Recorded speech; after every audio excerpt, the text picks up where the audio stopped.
Good morning, praise the lord, hallelujah. எப்படி இருக்கீங்க? நல்லா இருக்கீங்களா? மறுபடியுமாக இப்படி வீடுகளிலே கூடி ஆராதிக்கிறதான ஒரு வேலைக்கு வந்திருக்கிறோம். இது ஆரம்பத்தில் நமக்கு கொஞ்சம் வித்தியாசமாக இருந்துச்சு, இது கொஞ்சம் புதுமையாக இருந்துச்சு, இதில் கொஞ்சம் சங்கடமாக கூட இருந்திருக்கும். ஆனால் இப்போ பழகிட்டீங்க. ஒரு 5 வாரம் இப்படி நம்ம செஞ்சு பழகிட்டதுனால இப்போ உங்களுக்கு இப்படியே இருந்துட்டால் நல்லதில்லை. அதாவது கவர்மெண்ட் திறந்தால் கூட ஆன்லைனில் பாஸ்டர் பேசாமல் சர்வீஸ் போட்டாருன்னா நம்ம அப்படியே போயிடலாம். பஸ் டிக்கெட்டு போட்டு நம்ம சர்ச்சுக்கு போய் அப்புறம் லேட்டாக வந்தால் பாஸ்டரு அங்கே கேள்வி கேட்பார், திட்டுவார். எதுக்கு இந்த பிரச்சனை எல்லாம்? நம்ம இப்போ வீட்டில் 8 மணி ஆராதனைங்கிறது 9 மணிக்கு டிவியை நம்ம ஆன் பண்ணாலும் நம்ம செல்ஃபோனை ஆன் பண்ணாலும் யாரும் கேட்க போகிறதில்ல. அதனால் அந்த அக்கௌண்டபிலிட்டி என்வாயர்மெண்ட்லேருந்து நம்ம வெளியில் வர்றதுக்கு இது ஒரு நல்ல ஒரு ஆப்பர்ச்சுனிட்டின்னு நீங்கள் ஒருவேளை இந்த காரியத்திலேயே கம்ஃபர்டபுளாக பழகுவதற்கு வாய்ப்புகள் உண்டு. So therefore I would strongly encourage you. நீங்கள் இப்பொழுது வீடுகளில் தனியாக கூடுகிறீர்கள். ஆனால் வருகிற நாட்களில் நாமே வருஷத்திற்கு ஒரு 2 முறை கூட செல் சண்டே அல்லது செலிப்ரேட்டிங் ஹோம் செல் குரூப் என்று சொல்லி நம்ம ஞாயிற்றுக்கிழமை ஆராதனையே வருஷத்துக்கு 2 தடவை கவர்மெண்ட் சட்டப்படி இல்லாமல் இருந்தால் கூட நாம் அப்படி செய்யலாம் என்று தான் நான் யோசித்து கொண்டிருக்கிறேன். நல்ல காரியம்தான். ஒருவருக்கொருவர் ஐக்கியம் கனெக்டடாக இருக்கிறது ரொம்ப அவசியம். இப்போ நம்முடைய சபையில் பராமரிப்பு குழு கேர்செல், அதை நாம் வலியுறுத்துகிறோம். And that is very very important. Coming together with fellow believers is a very very important aspect of Christian life. புதிய ஏற்பாட்டில் ஒருவருக்கொருவர் என்ற உறவு, நம்முடைய குடும்பத்தில் ஒருவருக்கொருவருங்கிற உறவு இருக்கிறது. அது வாரமெல்லாம் இருக்கிறது. ஆனால் சபை குடும்பத்தோடு கூட இணைந்து வருவதற்கு இந்த நாட்களில் நமக்கு தருணம் இல்லை. வீடுகளுக்குள்ளேயே நாம் இருக்கிறோம். நம்ம பக்கத்தில் ஒரு 2-3 குடும்பம் கூட ஒன்றா கூடுவதற்கு பல இடங்களில் முடியல. சிலர் நீங்கள் அப்படி பக்கத்தில் ஒரே தெருவில் அல்லது ஒரே நேபர்ஹுட்டில் இருக்கிறவங்க, நீங்கள் 2-3 குடும்பங்கள் இப்பொழுது இந்த ஆராதனையிலே கலந்து கொள்கிறீர்கள். ஆனால் பராமரிப்பு குழு என்று சொல்லும் பொழுது நம்ம 2-3 குடும்பங்கள் அப்படி சேர்ந்து வாரத்திற்கு ஒரு முறை கூடுகிற காரியம். ஆனால் ஞாயிற்றுக்கிழமை நாம் இப்படி கூடி வருகிற காரியத்திலே வேல்யூ இருக்கிறது.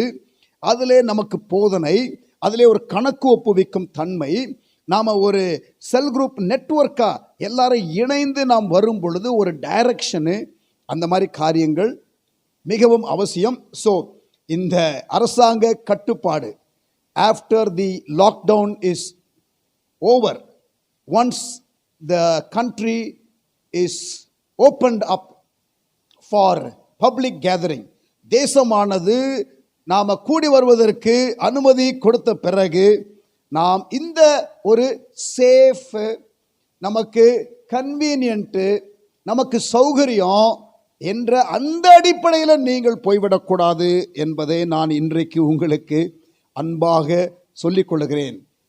எபிரேயர் 10:25 ஹீப்ரூஸ் சாப்டர் 10 and verse 25. சபை கூடி வருதலை சிலர் விட்டுவிடுகிறது போல நாமும் விட்டுவிடாமல் ஒருவருக்கொருவர் புத்தி சொல்ல கடவோம். நாளானது சமீபித்து வருகிறதை எவ்வளவாய் பார்க்கிறீர்களோ அவ்வளவாய் புத்தி சொல்ல வேண்டும். நீங்கள் மக்களுக்கு புத்தி சொல்லணும். எந்த காரியத்தில்? சபை கூடி வருதலை சிலர் விட்டு விடுகிறார்களே அவர்களுக்கு நீங்கள் புத்தி சொல்லணும். நாளானது சமீபமாய் இருக்கிறது, அது தெரியும் பொழுது இன்னும் அதிகமாய் புத்தி சொல்ல வேண்டும் என்று நாம் இந்த இடத்திலே வாசிக்கிறோம். So let us not despise the coming together of God's people. Once this lockdown is over, don't get settled and start choosing the convenient path when things are better and it opens up. I would strongly urge you to put a lot of premium for the public gathering of God's people, where we can receive teaching and we can receive the preaching of God's word and come together in an accountable environment. மனுஷன் தனிமையாக இருப்பது நல்லதல்ல என்று ஆண்டவர் சொன்னார். It is not good for man to be alone. ஆரம்பத்தில் God always intended man to live in community. ஆண்டவர் மக்களை சமுதாயத்தில் தான் வாழ்வதற்காக தான் படைத்தார். ஆதியில மனுஷன் தனிமையாக இருப்பது நல்லதல்ல என்று சொன்ன வார்த்தை அது வெறும் மேரேஜ் லைஃபுக்கு மட்டும் இல்லை. God intended us to live in community. இயேசு அவருடைய 3 ஆண்டுகளை 12 சீஷர்களோடு கூட கழித்தார். Connected with people who are in the pursuit of godliness and in the pathway of God set destiny for them. தேவன் நியமித்த நோக்கத்தில் பிரயாணமாய் போகிற மக்களோடு சேர்ந்து கொள்கிறார். அதுதான் சபை வாழ்வு, அதுதான் சர்ச் லைஃப். புதிய ஏற்பாட்டில் ஒருவருக்கொருவர் என்ற வார்த்தை கிட்டத்தட்ட 50 முறை வருகிறது. The word, the phrase one another is found at least about 50 times in the New Testament. And that exactly describes church life. So being connected to the larger body, a part of the body, human analogy, பைபிளில் சபை சரீரமாகிய சபை என்று பவுல் சொல்லுகிறார். The human body analogy is used repeatedly by Paul in his writings. And that describes the church life. So we must be connected to the larger body. ரோமர் 12 அதிகாரம் 4-5 வாசித்து பாருங்கள். Read Romans 12 verse 4 to 5. And இந்த காரியங்களெல்லாம் நீங்கள் படிக்கும் பொழுது இதனுடைய அவசியத்தை, சபை கூடி வருதலின் அவசியத்தை நாம் உணர்ந்து கொள்வோம். எனிவே, உங்களுக்கு இந்த ஆராதனையின் ஆரம்பத்தில் இந்த காரியத்தை நான் சொல்லிக்கொள்ள விரும்புகிறேன். வீடுகளிலே கூடுகிறோம். பட் டுடே வேற பெட்டர் ஆப்ஷன் நமக்கு இல்லை. இதுதான் best option. So let us celebrate the presence of God. 2 பேர் 3 பேர் கூடுகிற இடத்துல அவர் இருக்கிறேன் என்று சொல்லுகிறார். வீடுகளில் நீங்கள் அசதியாக அப்படியே ஒரு சோஃபாவில் படுத்துக்கிட்டு அப்படியே குளிக்காமல் நீங்கள் உட்கார்ந்துருக்க மாட்டீங்கன்னு நான் நம்புகிறேன். சபை ஆராதனைக்கு எப்படி வருவீங்களோ அதே போல் நீங்கள் ஃப்ரெஷ்ஷாக நீங்கள் குளிச்சுட்டு பைபிளோட ஒரு நோட் புக்கோட நீங்கள் ஒரு பயபக்தியோடு நீங்கள் உட்கார்ந்திருப்பீர்கள். உங்கள் குடும்பத்தோடு கூட உட்கார்ந்திருப்பீர்கள். 4 ஃபோன் வீட்டில் இருந்துச்சுன்னா 4 பேர் 4 மூலையில் இந்த ஃபோனை பிடிச்சிக்கிட்டு உட்கார்ந்துருக்கக்கூடாது. நீங்கள் டுகெதர் இருக்கிறவர்கள் கூட ஒன்றாக இணைந்து நாம் கர்த்தரை ஆராதிக்க வேண்டும். ஜெபித்து ஆரம்பிக்கலாமா இன்றைக்கு ஆராதனையே? கண்களை மூடி நாம் ஜெபிப்போம். நல்ல பிதாவே, இந்த நேரத்திற்காக நாங்கள் உம்மை துதிக்கிறோம். இப்படி நாங்கள் கூடி ஆராதிக்கிறதற்கு ஆண்டவரே ஒரு பாக்கியத்தை கொடுத்திருக்கிறீர். எங்களுக்கு ஆண்டவரே திரளான எண்ணிக்கையிலே கூடி வருவதற்குத்தான் தடை. ஆனால் உம்மை ஆராதிக்கிறதற்கு எங்களுக்கு தடை இல்லை. வேதத்தை வாசிப்பதற்கு தடை இல்லை. எத்தனையோ தேசங்களில் ஆண்டவரே இப்படி ஆண்டவரே வீடுகளில் கூட ஆராதிக்க கூடாது என்ற கட்டுப்பாடுகள், தேவனை தொழுது கொள்ளக்கூடாது என்றதான ஆண்டவரே தடைகள் இருக்கிறது. தானியேல் ஆண்டவரே உம்மை நோக்கி ஜெபிக்க கூடாது, உம்மை ஆராதிக்க கூடாது என்று சாத்ராக், மேஷாக், ஆபேத்நேகோ ஆகியோருக்கு தடைகள் விதிக்கப்பட்டது. அப்பொழுதும் அவர்கள் ஆராதித்தார்கள். எங்களுக்கு அப்படிப்பட்ட தடைகள் எல்லாம் ஆண்டவர் இந்த நாட்களிலே இல்லை. ஆண்டவரே, இந்த கிடைக்கப்பட்ட விடுதலைக்காக நாங்கள் உம்மை துதிக்கிறோம். ஆண்டவர் சீக்கிரத்திலே எங்களுக்கு ஆண்டவரே பழைய பிரகாரமாக நாங்கள் ஆண்டவரை திரளாய் கூடி ஆராதிக்கிற அனுபவம் எங்களுக்கு மறுபடியும் உண்டாக போகிறது. சீக்கிரத்தில் அதை நீர் செய்ய போகிறீர் விசுவாசிக்கிறோம். ஆண்டவரே, இந்த ஆராதனையை இன்றைக்கு எங்களுக்கு ஆசீர்வதித்து தாரும். உம்முடைய நாமத்தை நீர் மகிமைப்படுத்திக் கொள்ளும். Thank you, Jesus. Let this be a meaningful time. And Lord, you will speak to us. Lord, you will minister to us. Lord, you will meet us at the very place where we are. And Lord, may we also worship you in spirit and in truth. உம்மை நாங்கள் ஆவியோடும் உண்மையோடும் தொழுது கொள்ளட்டும். எங்களுடைய கூடுகை இந்த காலை வேளையிலே நீர் ஆசீர்வதித்து தாரும். மகிமை துதி ஸ்தோத்திரங்களை உமக்கே ஏறெடுக்கிறோம். இயேசுவின் நாமத்தில் ஜெபிக்கிறோம் எங்கள் நல்ல பிதாவே, ஆமேன். கர்த்தரை ஆராதிக்கலாமா? ஒரு 2 பாடலை பாடி கர்த்தரை ஆராதிக்க போகிறோம். ஆராதிக்கும் பொழுது நீங்கள் சேர்ந்து கொள்ளுங்கள். வேடிக்கை பார்க்கக்கூடாது. பிரான்சிஸும் ராஜும் நம்மை ஆராதனையை நடத்துவதற்காக உதவி செய்ய போகிறார்கள். ஆனால் ஆராதனை நீங்களும் நானும் தேவனோடு கூட கனெக்ட் பண்ணி நாம் கர்த்தரை ஆராதிக்க போகிறோம். ஆராதிக்கலாமா? Praise God. Thank you, brothers. Help us. Thank you.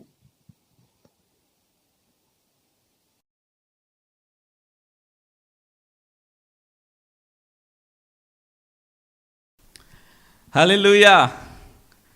நம்ம சேர்ந்து இந்த பாடலை பாடி தேவனை மகிமைப்படுத்துவோம். ஆயிரம் ஆயிரம் நன்மைகள் அனுதினம் என்னை சூழ்ந்திட தேவன் நமக்கு செய்த நன்மைகளை நினைத்து தேவனுக்கு நன்றி செலுத்தலாம்.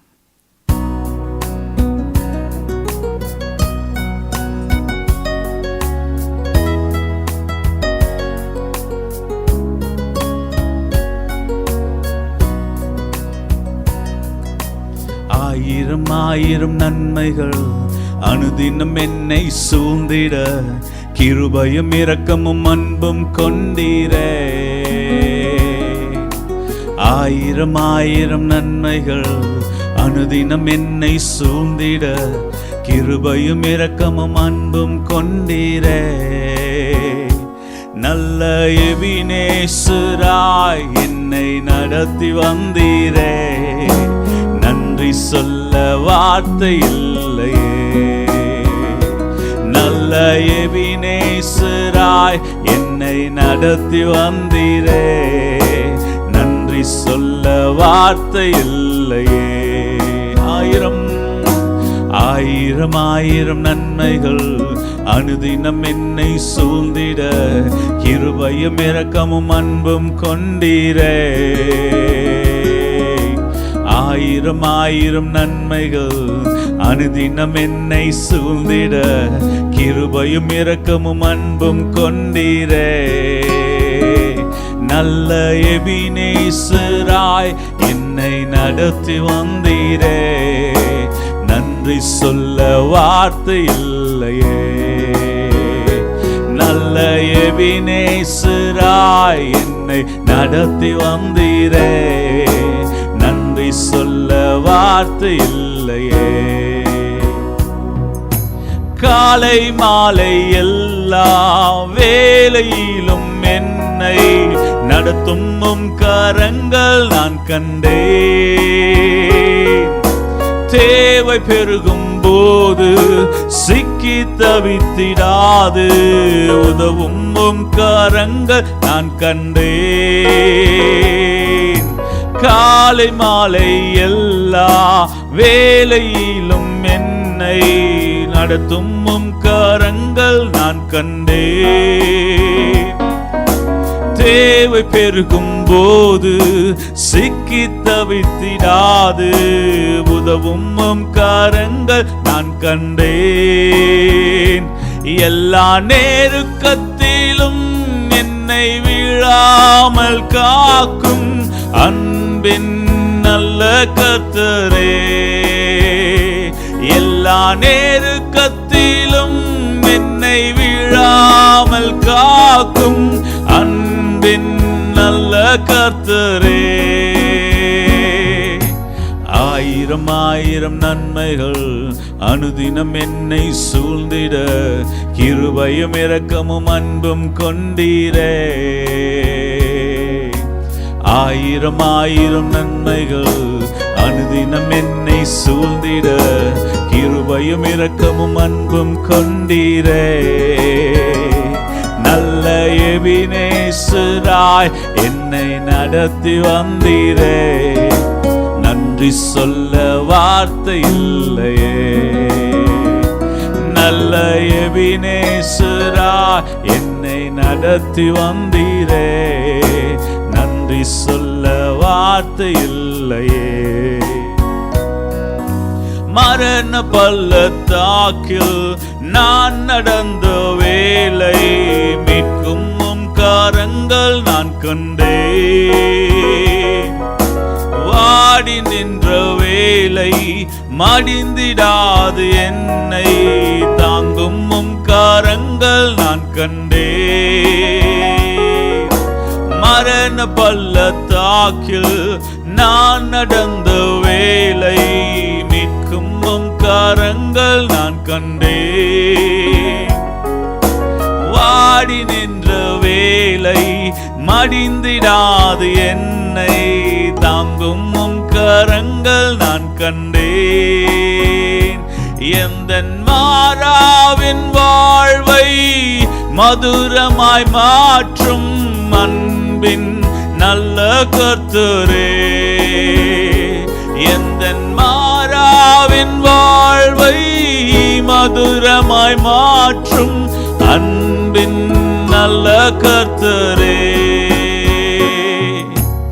ஆயிரம் ஆயிரம் நன்மைகள் அனுதினம் என்னை சூழ்ந்திட, கிருபையும் இரக்கமும் அன்பும் கொண்டீரே. ஆயிரம் ஆயிரம் நன்மைகள் அனுதினம் என்னை சூழ்ந்திட, கிருபையும் இரக்கமும் அன்பும் கொண்டீரே. நல்ல எபினேசராய் என்னை நடத்தி வந்தீரே, நன்றி சொல்ல வார்த்தை இல்லையே. நல்ல எபினேசராய் என்னை நடத்தி வந்தீரே, நன்றி சொல்ல வார்த்தை இல்லையே. நல்ல எபினேசராய் என்னை நடத்தி வந்தீரே, நன்றி சொல்ல வார்த்தை இல்லையே.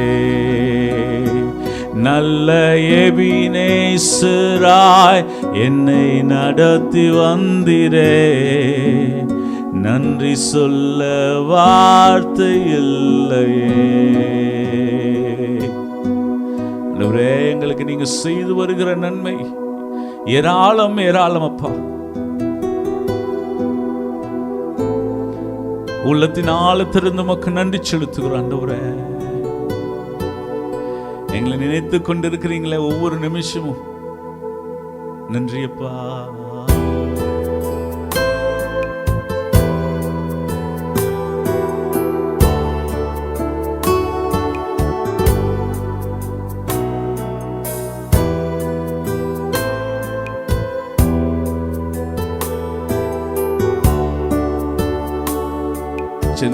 எபினேசர் நீர்தானையா, எபினேசர் நீர்தானையா,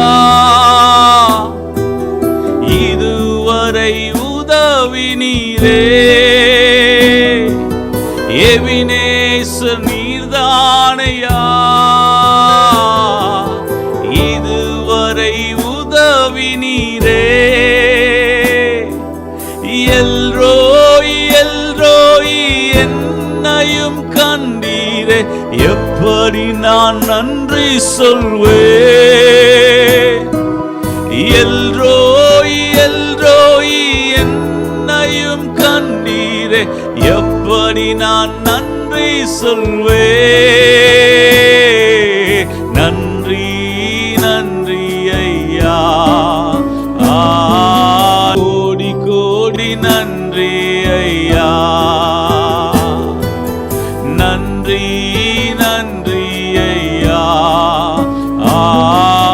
கோடி கோடி நன்றி ஐயா. சொல்லுங்க, பலவீன பலவீன நேரங்களில் பேலன் தந்தீரையா. பலவீன நேரங்களில் பேலன் தந்தீரையா. சுகமானேன் சுகமானேன் தழும்புகளால் சுகமானேன், என் குடும்ப மருத்துவர் நீரே. சுகமானேன் சுகமானேன் தழும்புகளால் சுகமானேன், என் குடும்ப மருத்துவர் நீரே. நன்றி நன்றி ஐயா, கோடி கோடி நன்றி ஐயா. நன்றி நன்றி ஐயா, கோடி கோடி நன்றி ஐயா. மறவாமல் நினைத்தீரையா, மனதார நன்றி சொல்வே. மறவாமல் நினைத்தீரையா, மனதார நன்றி சொல்வே. இரவும் பகலும் என்னை நினைந்து இதுவரை உதவி நீரே. இரவும் பகலும் என்னை நினைந்து இதுவரை உதவி நீரே.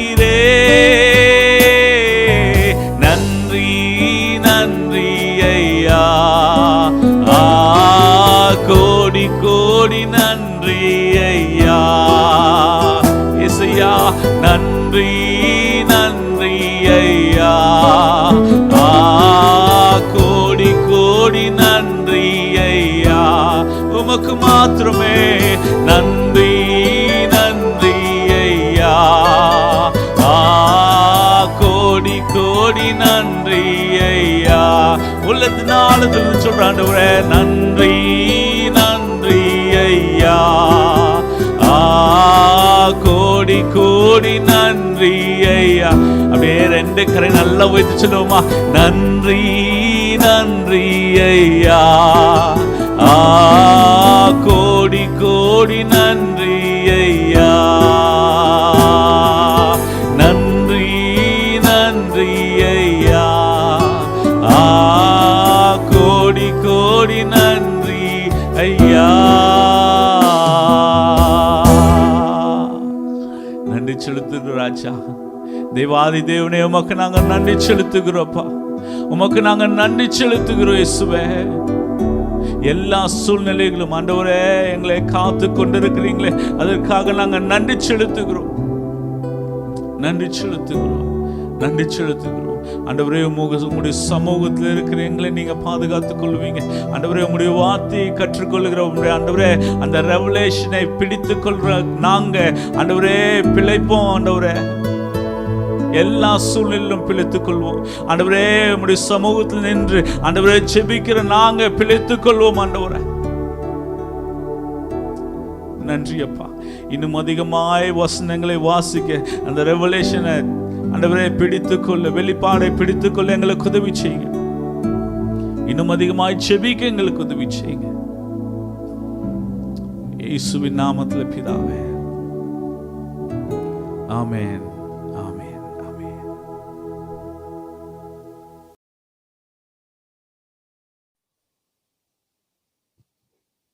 ஆமென். ஆராதிச்சிங்களா ஆண்டவரை? நேரம் எடுத்து இந்த நாளில் நீங்கள் தேவ சமூகத்தில் தனியாக ஆராதிக்க பழகுங்க. நம்ம தனியாக ஜெபிக்கிறது, தனியாக வேதம் வாசிக்கிறதெல்லாம் நல்ல பழக்கம். ஆனால் பர்சனல் வர்ஷிப் அதை கொஞ்சம் பழகுங்க. இந்த நாட்களில் தேவன் உங்களை ஆசீர்வதிப்பாராக.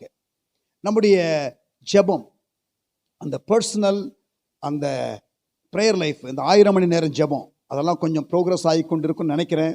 சரிங்களா? நான் உங்களுடைய முகத்தை பார்க்க முடியல, ஆனால் நீங்கள் என் முகத்தை பார்க்குறீங்க. உங்கள் ரெஸ்பான்ஸ் என்னன்னு எனக்கு தெரில. ஜெபத்தை குறித்து 2 புஸ்தகம் கொடுத்தோம், வாசித்து முடிச்சிட்டிங்களா? கண்டிப்பாக வாசிங்க. அது மாத்திரமல்ல, ரட்சிக்கப்படாத நண்பர்களுடைய பெயர்களை, ஒரு 12 பெயர்களை அந்த ஸ்டார் ரீச்சுங்கிற கார்டில் எழுதி ஜெபிக்க சொன்னோம். ஜெபம் பண்ணுவீங்க என்று நான் நம்புகிறேன்.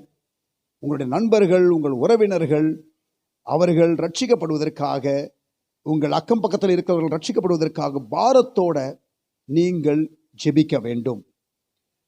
ஹல்லேலூயா. அதோடு கூட புதிய ஏற்பாடை வாசிப்பதற்கு ஒரு திட்டத்தை கொடுத்தோம். அந்த முதல் 19 நாள் வாசிப்பதற்கே கொடுத்த திட்டத்தில் நீங்கள் முடிச்சிருக்கணும். அப்படி நீங்கள் முடித்திருந்தால் இன்னொரு முறை நீங்கள் புதிய ஏற்பாடை வாசிக்கிறதற்கு நீங்கள் ஆரம்பியுங்கள். பைபிள் ரீடிங், ப்ரேயர், ரட்சிக்கப்படாத நண்பர்களுக்காக ஜெபிக்கிற ஜெபம், இதெல்லாம் மிக முக்கியமான ஒழுக்கங்கள். ஸோ அதெல்லாம் நீங்கள் கரெக்டாக கடைபிடிப்பீங்க என்று நான் நம்புகிறேன். தேவன் உங்களை ஆசீர்வதிப்பாராக. இந்த வேளையிலும் கர்த்தருடைய வார்த்தைக்கு நாம் கடந்து செல்ல போகிறோம். மத்தேயு 24 அதிகாரம் எடுத்துக்கொள்ளுங்கள். Matthew chapter 24. மத்தேயு 24 அதிகாரம். மத்தேயு 24 அதிகாரத்தில் இயேசு மரிப்பதற்கு சில நாட்களுக்கு முன்பாக, just before the death of Jesus or the crucifixion of Jesus, இயேசுவினுடைய சிலுவை மரணத்திற்கு முன்பாக இயேசுவினுடைய சீஷர்கள் இயேசுவினிடத்திலே கேட்கிறார்கள், உலகத்தின் முடிவுக்கு அடையாளம் என்ன? மத்தேயு 24 3 உம்முடைய வருகைக்கும் உலகத்தின் முடிவுக்கும் அடையாளம் என்ன? எங்களுக்கு சொல்ல வேண்டும் என்று கேட்டார்கள். சீஷர்கள் அவரிடத்துல தனித்து வந்து, தனியா ஆண்டவரோடு, இப்பொழுது நீங்க தனியா தான் இருக்கிறீங்க, ஆண்டவரோடு நேரம் நீங்க செலவழிக்கிறீங்க, இப்பொழுது உங்களிடத்துல இயேசு பேசுகிறார். இயேசு எப்படி சீஷர்களிடத்துல பேசினாரோ அதே போல உங்களிடத்துல பேசுகிறார் என்று நீங்கள் நினைத்துக் கொள்ளுங்கள். இந்த சம்பவம் மத்தேயு 24, லூக்கா 21, மார்க்கு 13. மத்தேயு 24 அதிகாரம், லூக்கா 21 அதிகாரம், மார்க்கு 13 அதிகாரம். Matthew chapter 24, Luke chapter 21 and Mark chapter 13. In these three passages, 3 chapters, you will find Jesus himself explaining to his disciples the signs of the end times. When the disciples asked Jesus a question as to what is the end, or what is the sign of the end of the age and the end of the world, when they asked him, Jesus explained to them. இந்த சம்பவம் இயேசு மரிக்கிறதற்கு சில நாட்களுக்கு முன்பாக நடந்த சம்பவம். இயேசு என்ன சொல்லுகிறார் கவனியுங்கள். இயேசு அவர்களுக்கு பிரதியுத்தரமாக, ஒருவனும் உங்களை வஞ்சியாதபடி எச்சரிக்கையாயிருங்கள். Very, very interesting. When Jesus was asked what is the sign for his return and for the end of the world, இந்த உலகத்தினுடைய முடிவுக்கும் அவருடைய வருகைக்கும் என்ன அடையாளம் என்று கேட்டபோது அவர் முதலாவது சொல்லுகிறது, பி கேர்ஃபுல், டிசெப்ஷன், வஞ்சகம். வஞ்சகம் என்றால் என்ன? உண்மை என்று நினைத்து பொய்யை நம்புவதுதான் வஞ்சகம். இந்த அதிகாரத்தில் நீங்க படிச்சு பார்த்தீங்கன்னா 3 முறை அதை குறித்து இயேசு சொல்லுகிறார். Matthew 24 verse 5ல அவர் அந்த டிசெப்ஷனை குறித்து, நீங்கள் வஞ்சிக்கப்படாமல் இருக்க வேண்டும், எச்சரிக்கையா இருங்கள் என்று சொல்லுகிறார். அப்புறம் 11ஆம் வசனம் பாருங்க, அநேக கள்ள தீர்க்கதரிசிகளும் எழும்பி அநேகரை வஞ்சிப்பார்கள். many will be deceived, அநேகர் வஞ்சிக்கப்படுவார்கள் என்று அவர் 11ஆம் வசனத்தில் சொல்லுகிறார். அடுத்து நீங்கள் 24ஆம் வசனம் படித்து பாருங்கள். மத்தேயு 24, ஏனெனில் கள்ள கிறிஸ்துக்களும் கள்ள தீர்க்கதரிசிகளும் எழும்பி கூடுமானால் தெரிந்து கொள்ளப்பட்டவர்களையும் வஞ்சிக்கத்தக்கதாக பெரிய அடையாளங்களையும் அற்புதங்களையும் செய்வார்கள். Jesus in this chapter alone mentions 3 times the danger of being deceived. When the disciples asked him what is the sign for his return and for the end of the world, Jesus begins with deception. நல்ல கவனிங்க பிரியமானவர்களே, விசுவாசிகள் கவனிங்க. இந்த கடைசி நாட்களிலே வாழுகிற நாம், இயேசுனுடைய வருகைக்கு பக்கத்திலே வந்திருக்கிற நாம் கவனமாக இருக்க வேண்டிய ஒரு காரியம் என்ன தெரியுமா? வஞ்சிக்கப்படாமல் இருக்க வேண்டும். நான் வஞ்சிக்கப்படாமல் இருக்கிறதுக்கு என்ன செய்யணும் பாஸ்டர் அப்படின்னு நீங்க கேட்டீங்கன்னா நல்ல கவனிங்க. வசனம் தெரியாதவர்கள் தான் வஞ்சிக்கப்படுவார்கள். Those who do not know the scriptures are the candidates for deception. Who is the candidate for deception? The one who does not know the word of God. வசனம் தெரியாதவர்கள் தான் இந்த வஞ்சனையான காரியத்திலே சிக்கிக் கொள்வார்கள்.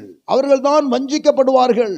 Therefore, இந்த கடைசி காலத்தில் கர்த்தருடைய பிள்ளைகள் கவனிங்க, வசனத்தை வாசிக்க வேண்டியது மிக மிக அவசியம். Therefore, let me encourage you. Read the word of God. Study the word of God.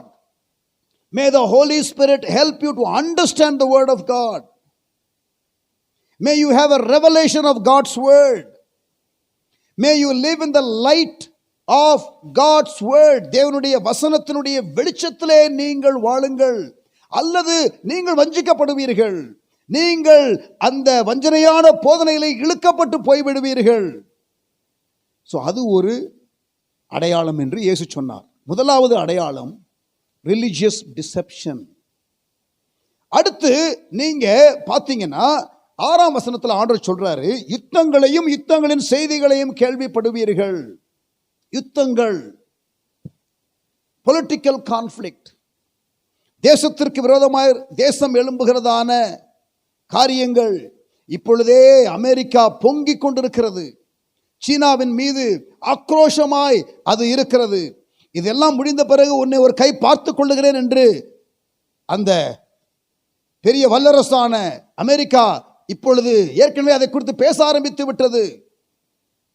தேசங்களுக்கு விரோதமாய் தேசங்கள், இந்தியா பாகிஸ்தான் யுத்தங்கள், இதுவரை 2 யுத்தம் நடந்திருக்கிறது. 1965ஆம் ஆண்டு ஒரு யுத்தம், 1971 ஆண்டிலே ஒரு யுத்தம். இப்பொழுது அடிக்கடி அந்த பார்டர் கான்ஃப்ளிக்ட் வந்து கொண்டே இருக்கிறது. ஜனத்துக்கு விரோதமாய் ஜனம். சமீப நாட்களில் யுத்தங்கள் அதிகமாகிக் கொண்டே இருக்கிறது. சிரியாவிலே யுத்தம், 90s நீங்க பார்த்தீங்கன்னா மிடில் ஈஸ்ட்ல அங்கே ஒரு பெரிய ஒரு யுத்தம் நடந்தது. போன நூற்றாண்டில் 2 பெரிய உலக மகா யுத்தம் நடந்தது. 20 நூற்றாண்டாக நடக்காத பெரிய யுத்தங்கள் போன நூற்றாண்டில் நடந்தது. யுத்தங்களின் செய்திகளை கேள்விப்படுவீர்கள் என்று ஆண்டவர் சொன்னார். கலங்காதபடி எச்சரிக்கையாய் இருங்கள், இவைகளெல்லாம் சம்பவிக்க வேண்டியதே. இப்படிப்பட்ட சம்பவங்கள் நடக்கும்போது நீங்க கலங்காதீங்க, என்னமோ நடக்குது என்று நீங்க ஷாக் ஆகாதீங்க. உலக நாடுகளில் உள்ள மக்கள், உலக நாடுகளில் உள்ள தலைவர்கள், உலகத்திலே இயேசுவை அறியாத மக்கள், அவர்கள் ஷாக் ஆவாங்க, கலங்கி போவாங்க. நீங்கள் கலங்காதபடி எச்சரிக்கையாய் இருங்கள். முதல்ல வஞ்சிக்கப்படாமல் இருக்க எச்சரிக்கையாய் இருங்கள். இரண்டாவது, இப்படிப்பட்ட செய்திகளை கேள்விப்படும் பொழுது கலங்காதபடி எச்சரிக்கையாய் இருங்கள்.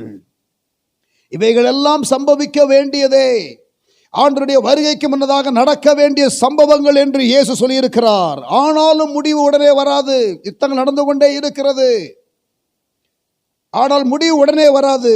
அடுத்து 7ஆம் வசனம், ஜனத்திற்கு விரோதமாய் ஜனம். முதலாவது ராஜ்யத்திற்கு விரோதமாய் ராஜ்யம், இப்பொழுது ஜனத்திற்கு விரோதமாய் ஜனம். இது என்னது? முதலாவது political conflict, nation against nation. இப்பொழுது ஜனத்துக்கு விரோதமாய் ஜனம், எத்னிக் கான்ஃப்ளிக்ட், இன கலவரம். இஸ்ரேல் தேசத்திற்கும் அந்த பாலஸ்தீனர்களுக்கும் அது இன அடிப்படையிலே வருகிற ஒரு யுத்தம். இன்றைக்கு மத்திய அந்த கிழக்கு பகுதியில், அந்த வெஸ்டர்ன் யூரோப்ல நடக்கிறதான யுத்தங்கள், முஸ்லிம்களுக்குள்ளேயே நீ இந்த முஸ்லிம், நான் அந்த முஸ்லிம் என்று சொல்லி அங்கே அவர்களுக்குள்ளே இன வேறுபாடு, ஜாதி கலவரம், இதெல்லாம் இன்றைக்கு நடந்து கொண்டு இருக்கிறது. ஆண்டவர் சொன்ன காரியங்கள், religious deception number 1, number 2 political conflict, number 3 ethnic conflict, இன கலவரம், எல்லாம் பைபிளில் போடப்பட்டிருக்கிறது. அதுக்கு அடுத்து என்ன போடப்பட்டிருக்கிறது? பஞ்சங்களும் கொள்ளை நோய்களும் பூமி அதிர்ச்சிகளும் பல இடங்களில் உண்டாகும். பஞ்சங்களும் கொள்ளை நோய்களும் பூமி அதிர்ச்சிகளும் பல இடங்களில் உண்டாகும். பல இடங்களில் உண்டாகும், ஒரு இடத்துல கிடையாது, பல இடங்களிலே உண்டாகும். இன்றைக்கு இந்த கொள்ளை நோய் பல இடங்களிலே உண்டாகி இருக்கிறது. பூமி அதிர்ச்சி அங்கே போடப்பட்டிருக்கிறது. பூமி அதிர்ச்சி இப்பொழுது போன வாரத்தில் டெல்லியில் நடந்துச்சு. நியூஸ்ல நீங்க பார்த்திருப்பீங்க.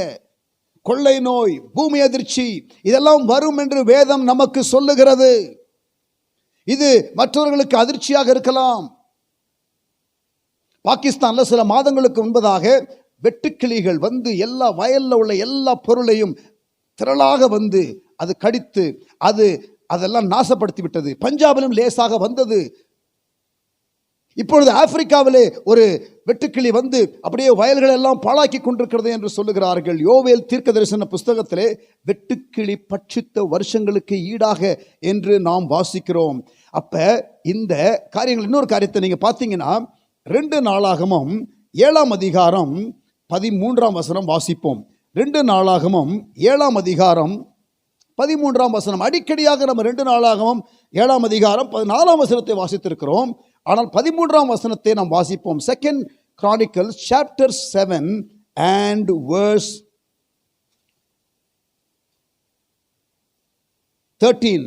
நான் மழை இல்லாதபடிக்கு வானத்தை அடைத்து அல்லது தேசத்தை அழிக்க வெட்டுக்கிளிகளுக்கு கட்டளையிட்டு, நல்ல கவனிங்க, தேசத்தை அழிக்க வெட்டுக்கிளிகளுக்கு கட்டளையிட்டு அல்லது ஜனத்திற்குள் கொள்ளை நோயை அனுப்பும் போது, கொள்ளை நோய், வெட்டுக்கிளி, பூமி அதிர்ச்சி, எல்லாமே இன்றைக்கு நாம் பார்க்கிறோம் நேச்சுரல் டிசாஸ்டர். நல்லா கவனிங்க. முதலாவது ரிலிஜியஸ் டிசெப்ஷன், முதலாவது விசுவாச துரோகம் அல்லது வஞ்சனை, ஏமாற்றப்படுவது, உண்மை என்று நினைத்து நாம் ஏமாந்து போகிற காரியம். இரண்டாவது அரசியல், நாடுகளுக்கு இடையே யுத்தங்கள், முரண்பாடுகள், சண்டைகள். பிறகு இன வேறுபாடுகள் நிமித்தம் வருகிறதான முரண்பாட்டு சண்டை, யுத்தங்கள், போராட்டங்கள். அடுத்து நாலாவதாக இயற்கை சேதங்கள், கொள்ளை நோய்கள், நேச்சுரல் டிசாஸ்டர்ஸ். இதெல்லாம் நீங்க பார்க்கும் பொழுது இயேசு 2000 வருஷத்திற்கு முன்னால சொல்லியிருக்கிறார். இதே காரியத்தை நீங்க லூக்கா 21 வாசிக்கலாம், மார்க் 13 அதிகாரத்தில் வாசிக்கலாம். நன்றாக வாசித்து பாருங்கள். நீங்கள் இன்றைக்கு இந்த ஆராதனை முடிந்த பிறகு நீங்க நேரம் எடுத்து மத்தேயு 24, லூக்கா 21, mark 13. I encourage you strongly after this Sunday service, read Matthew chapter 24, read Luke chapter 21, read Mark chapter 13. These were words of Jesus 2000 years ago, and today you are seeing it fulfilled, word for word. வார்த்தைக்கு வார்த்தை, வசனத்திற்கு வசனம் நிறைவேறுகிறதை நீங்கள் பார்க்கிறீர்கள். அதுக்கு அடுத்து என்ன போட்டிருக்குது? 8ஆம் வசனம், இவைகள் எல்லாம் வேதனைகளுக்கு ஆரம்பம். இவைகள் எல்லாம் வேதனைகளுக்கு ஆரம்பம். லிசன் கேர்ஃபுல்லி, நல்லா கவனிங்க. இத தமிழ் பைபிளில் வேதனைகளுக்கு ஆரம்பம்னு போட்டிருக்கு. இங்கிலீஷ் பைபிளில், மூல பாஷையில், இன்னும் மற்ற அநேக டிரான்ஸ்லேஷனில் நீங்க பார்த்தீங்கன்னா அங்கே வேதனைகளுக்கு ஆரம்பம் என்று இருக்காது, பிரசவ வேதனைக்கு ஆரம்பம் என்று இருக்கும்.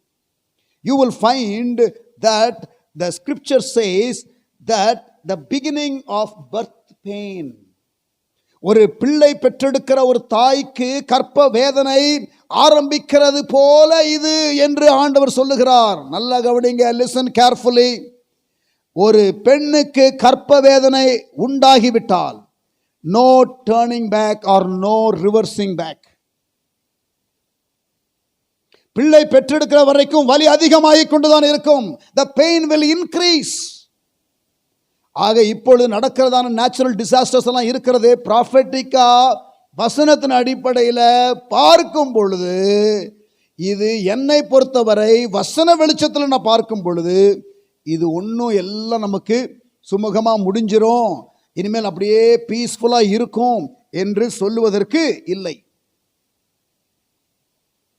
இந்த கொள்ளை நோய் போச்சுன்னா இன்னொரு கொள்ளை நோய் வரும், பூமி எதிர்ச்சி வரும், இயற்கை சீற்றங்கள் வரும், சாதகமில்லாத சூழ்நிலைகள் வரும்.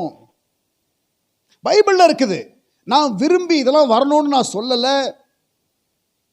இப்ப இந்த சம்பவங்கள் எல்லாம், இந்த காரியங்கள் எல்லாம் நீங்க கூடாதுன்னு நான் சொல்லலை. ஆனால் இயேசுனுடைய வார்த்தைகளை நான் பார்க்கும் பொழுது இவைகள் எல்லாம் வேதனைகளுக்கு ஆரம்பம், இவைகள் எல்லாம் கற்ப வேதனைக்கு ஆரம்பம். கற்ப வேதனை என்றால் இந்த கற்ப வேதனை என்பது நின்று விடாது. பிள்ளை பெற்றெடுக்கப்படுகிற வரை, தேவ ராஜ்யம் வருகிற வரை, ஆண்டவருடைய வருகை வருகிற வரை. அப்பொழுது லிசன், உங்களை உபத்திரவங்களுக்கு ஒப்பு கொடுத்து, நெக்ஸ்ட் என்ன தெரியுமா? இந்த நேச்சுரல் டிசாஸ்டருக்கு அப்புறம் என்ன தெரியுமா? Intense persecution. மகா பெரிய உபத்திரவம் வரப்போகிறது. கர்த்தருடைய பிள்ளைகள் கவனிங்க, உபத்திரவம் வரப்போகிறது. உலகத்திலே உங்களுக்கு உபத்திரவம் உண்டு, ஆனாலும் திடன் கொள்ளுங்கள், நான் உலகத்தை ஜெயித்தேன் என்று இயேசு சொன்னார். The next thing that you will see is intense persecution for God's people. அப்பொழுது உங்களை உபத்திரவங்களுக்கு ஒப்பு கொடுத்து உங்களை கொலை செய்வார்கள். Verse 9 talks about intense persecution. We were able to see how the season or the period before the coming of the Lord will be. These are the very words of Jesus.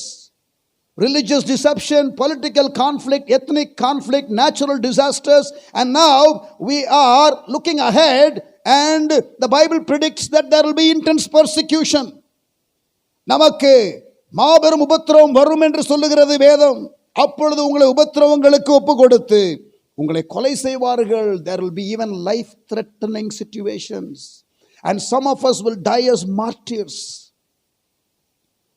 என் நாமத்து நிமித்தம் நீங்கள் சகல ஜனங்களாலும் பகைக்கப்படுவீர்கள், சகல ஜனங்களாலும் பகைக்கப்படுவீர்கள். அப்பொழுது அநேகர் இடரல் அடைந்து இந்த அப்படியே சொகுசான கிறிஸ்தவ வாழ்க்கை, பட்டும் படாம வாழுகிற கிறிஸ்தவ வாழ்க்கை வாழுகிறவர்கள், அப்படியே மேலோட்டமா கிறிஸ்தவ வாழ்க்கை வாழுகிறவர்கள், இம்மைக்காக மட்டும் கர்த்தரை பின்பற்றுகிறவர்கள். நல்லா கவனிங்க பிரியமானவர்களே, இது ஒரு பெரிய பாக்கியம். இயேசு வரப்போகிற அந்த கடைசி ஜெனரேஷன்ல வாழுகிறது எவ்வளவு பெரிய பிரிவிலேஜ். ஆண்டவருடைய திட்டத்தை எல்லாம் நிறைவேற, இங்க பாருங்க, லிசன் கேர்ஃபுல்லி. பைபிள்ல இருக்கிற ப்ராஃபஸி இருக்குதே, பைபிள்ல ஏராள தீர்க்க தரிசனங்கள் இருக்கிறது. there are lot of predictions and foretelling in the Bible, and like never before, இதுவரை இல்லாத அளவு, the season that we are living in, we are seeing the fulfillment of the prophetic scriptures. Literally every month, literally every week, and even every day and every hour, we are seeing the fulfillment of the prophecies in the scriptures. வேதத்திலே சொல்லப்பட்ட தீர்க்கதரிசன வார்த்தைகள் நிறைவேறுகிறதை நாம் பார்க்கிறோம். அந்த வரிசையிலே அடுத்து வரப்போகிறது உபத்திரவம் என்று நான் சொல்லுகிறேன். எல்லாம் உங்களுக்கு பீஸ்ஃபுல்லா இருக்கும், உலகம் அப்படியே சமாதானமாயிரும், அப்படியே எல்லாம் உப்புரவாகி எல்லாம் அப்படியே எல்லாம் அப்படியே ஈஸியா இருக்கும். அப்படி நான் சொன்னா உங்களுக்கு பிடிக்கும். பட் ஆனால் நான் உங்களுக்கு பிடிக்கிற வார்த்தையை சொல்லிட்டு போறதுக்காக நான் இங்கே இல்லை. வேத வசனம் சொல்லுகிறது, நான் உங்களுக்கு சொல்லுகிறேன், you will have persecution. உபத்திரவம் வரும். அப்பொழுது அநேகர், கொஞ்சம் பேர் இல்லைங்க, அநேகர் இடரல் அடைந்து ஒருவரை ஒருவர் காட்டி கொடுத்து செல்ஃபிஷா சுயநலவாதி ஆயிடுவாங்க. நான் சேஃபா இருந்தா போதும், அவன் சாகட்டும், அவன் மாட்டட்டும், இப்படி உங்க கூட இருக்கிறவங்களே காட்டி கொடுப்பாங்க. ஒருவரை ஒருவர் பகைப்பார்கள். there will be enmity, relationships will be strained. சொல்றது புரியுதா? நாம் வாழுகிறது ஒரு பொல்லாத உலகம். இந்த உலகத்துக்காக மட்டும் நம்ம வாழ்ந்தோம்னா சோர்ந்து போவோம். ஆண்டவருடைய அந்த வரப்போகிற ராஜ்யத்தையே நம்முடைய கண்களை அதை மேல பதித்து வைத்து, இயேசு என்ன பண்ணாராம்? தமக்கு முன்பாக வைக்கப்பட்டிருந்ததான அந்த சந்தோஷத்தின் பொருட்டு அவர் சிலுவையை சகித்தார். Jesus endured the cross because he was able to see the joy that was set before him. Hebrews chapter 12 verse 2. எபிரேயர் 12ஆம் அதிகாரம் 2ஆம் வசனம். அந்த ஒரு நித்திய பார்வை, அந்த ஒரு இட்டர்னல் பெர்ஸ்பெக்டிவ் நமக்கு இல்லைன்னா நம்ம இந்த நாட்கள்ல சோர்ந்து போவோம். பிரியமானவர்களே, முதலாவது வசனத்துல நல்ல தெளிவா நம்ம இருக்கணும், வஞ்சகத்துல சிக்காதபடிக்கு. இரண்டாவது, நாம் இந்த சுயநலமான ஒரு காலம், காட்டி கொடுக்கப்படுகிற காலம், உபத்திரவத்தின் காலம் வரப்போகிறபடினாலே கர்த்தருக்குள்ள நீங்க உறுதியா இல்லைன்னா நீங்கள் அசைக்கப்படுவீர்கள். வேதம் சொல்லுகிறது, கர்த்தரை நம்புகிறவர்களோ என்றென்றைக்கும் அசைக்கப்படாத சீயோன் பர்வதத்தை போல இருப்பார்கள். மலை மாதிரி இருப்பீங்க நீங்க. ஆனா கர்த்தர் மேல் நம்பிக்கை வைக்கணும். Those who put their trust in the Lord will not be shaken. But guess what? If you don't put your trust in the Lord, you will be shaken. You will be shaken. I'm warning you, what is going to come next is intense persecution. அடுத்து வரப்போகிறது ஒரு பெரிய உபத்திரவம். பிரியமானவர்களே, அநேக கள்ளத்தீர்க்கதரிசிகளும் எழும்பி அநேகரை வஞ்சிப்பார்கள். அக்கிரமம் மிகுதியாவதனாலே there will be lawlessness. அக்கிரமம் மிகுதியாவதனாலே அநேகருடைய அன்பு தணிந்து போகும். மக்களுக்கு அன்பு இருக்காது, சுயநலவாதிகளாக இருப்பார்கள். நல்லா கவனிங்க. 2 Timothy chapter 3 verse 1 to 5. மேலும் கடைசி நாட்களில் கொடிய காலங்கள் வரும் என்று அறிவாயாக.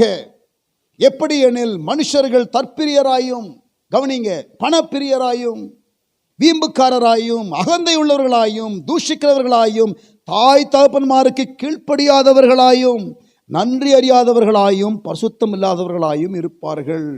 சுபாவ அன்பில்லாதவர்களாக இருப்பார்கள், இணங்காதவர்களாக இருப்பார்கள், அலைன்மெண்ட்டுக்குள்ள வராதவர்களாக இருப்பார்கள், அவதூறு செய்கிறவர்களாக இருப்பார்கள், இச்சையடக்கம் இல்லாதவர்களாக இருப்பார்கள், கொடுமையுள்ளவர்களாக இருப்பார்கள், நல்லோரை பகைக்கிறவர்களாக இருப்பார்கள், துரோகிகளாக இருப்பார்கள், துணிகரம் உள்ளவர்களாக இருப்பார்கள், இருமாப்புள்ளவர்களாக இருப்பார்கள், தேவ பிரியராய் இராமல் சுகபோக பிரியராக இருப்பார்கள்.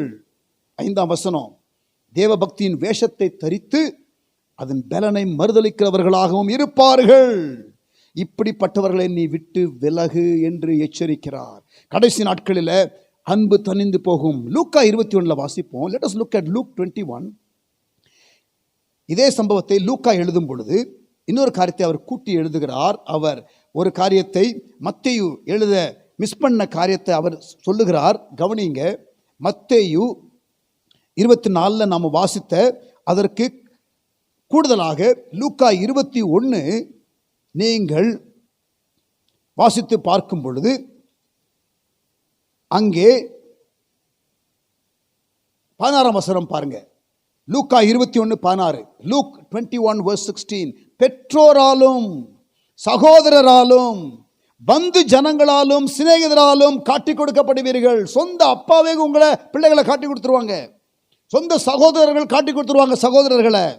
பந்து ஜனங்கள், சிநேகிதர், ஃப்ரெண்ட்ஸு, ரிலேட்டிவ்ஸு, சிப்ளிங்ஸு, பேரண்ட்ஸு.